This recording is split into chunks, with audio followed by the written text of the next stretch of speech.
जय Hind. Welcome to my YouTube channel R K educational system.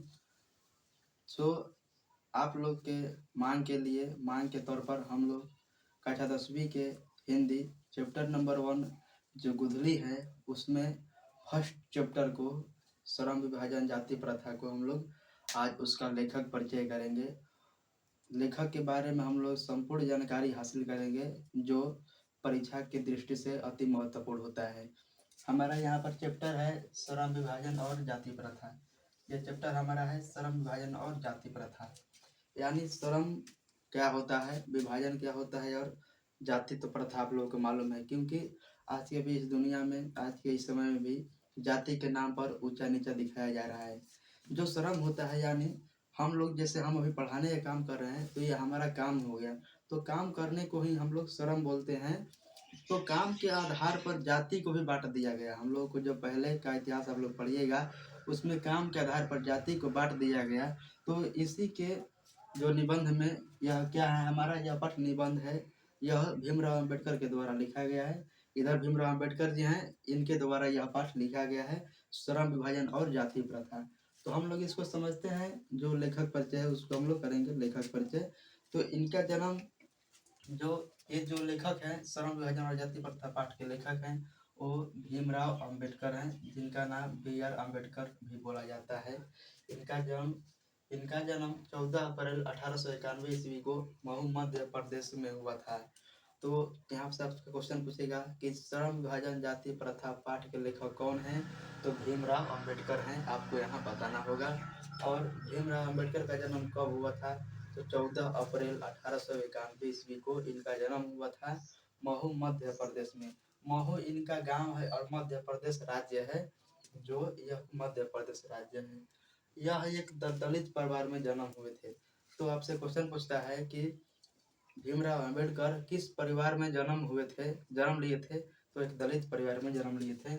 अब इन्होंने पढ़ने के लिए अपना जो बचपन का समय था, वह बचपन के समय में अधिकतर जितने भी लड़के होते हैं वह गांव में ही पढ़ाई कर लेते हैं। 1 से 5 तक या 10 तक, खासकर 10 तक पढ़ाई जितना भी होता है वो अपने गांव के इलाके में ही पढ़ाई किया जाता है।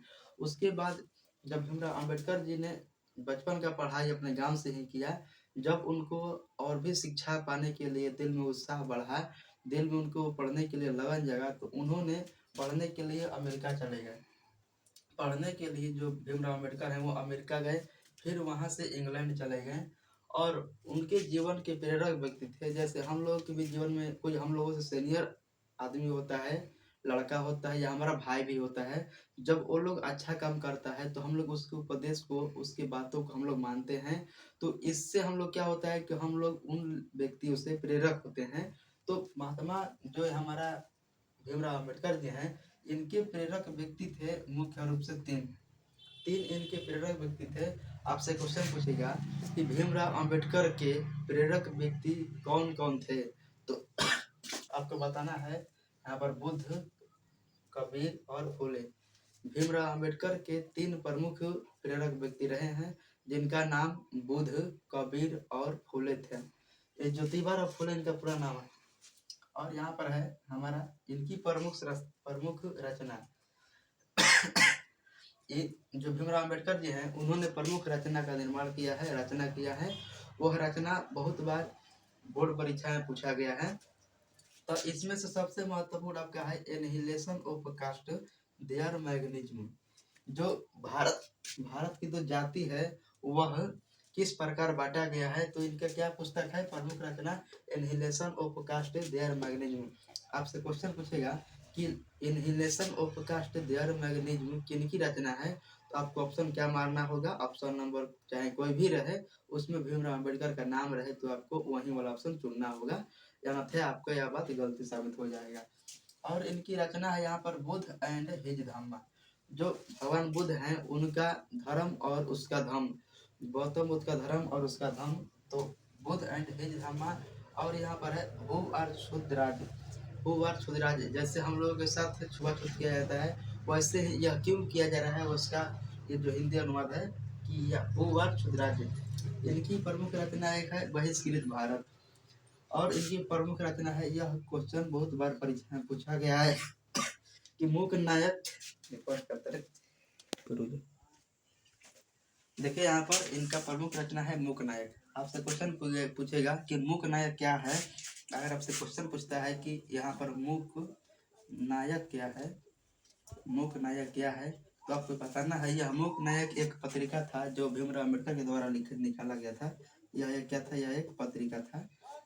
आपको यहाँ तक याद रखना है। अब यहाँ पर है जो भीमराव अम्बेडकर के जितने भी रचनाएं हैं वह 21 खंडों में प्रकाशित हुई है। आपसे क्वेश्चन पूछेगा कि भीमराव अम्बेडकर की प्रमुख रचनाएं कितने खंडों में प्रकाशित हुई है, तो वह 21 खंडों में प्रकाशित हुई है। आपको यहाँ तक याद रखना है। और इनके पिता का क्या नाम था, जो हमारा भीमराव अम्बेडकर जी हैं, इनके पिता का नाम था रामजी सकपाल और माता का नाम था यहाँ पर भीमाबाई। आपको यहाँ तक बताना है। यह जो पाठ तैयार किया गया है विश्रम विभाजन जाति प्रथा, वह लाहौर में जब कांग्रेस का पार्टी का स्थापना हो रहा था वहां पर, तो उसमें भाषण देने के लिए इसको तैयार किया गया था। लेकिन वहां पर कार्य सफल नहीं होने के कारण वहां पर उसका भाषण भीमराव अम्बेडकर जी नहीं दे पाए और उसी भाषण को इन्होंने पुस्तक का रूप दे दिया और पाठ का नाम दे दिया यहाँ पर श्रम विभाजन और जाति प्रथा। तो यह भाषण लाहौर में बोलने के लिए लाया गया था, लेकिन इसे बोला नहीं गया। और भीमराव अम्बेडकर का जो है जन्म पूछता है और मृत्यु पूछता है, तो इनका निधन 6 दिसंबर 1956 ईस्वी को दिल्ली में हुआ था। आपको यहाँ याद रखना है। आप लोग इसका स्क्रीनशॉट ले सकते हैं। तब तक मैं इसका अगले वीडियो दूसरी बार बता दूंगा।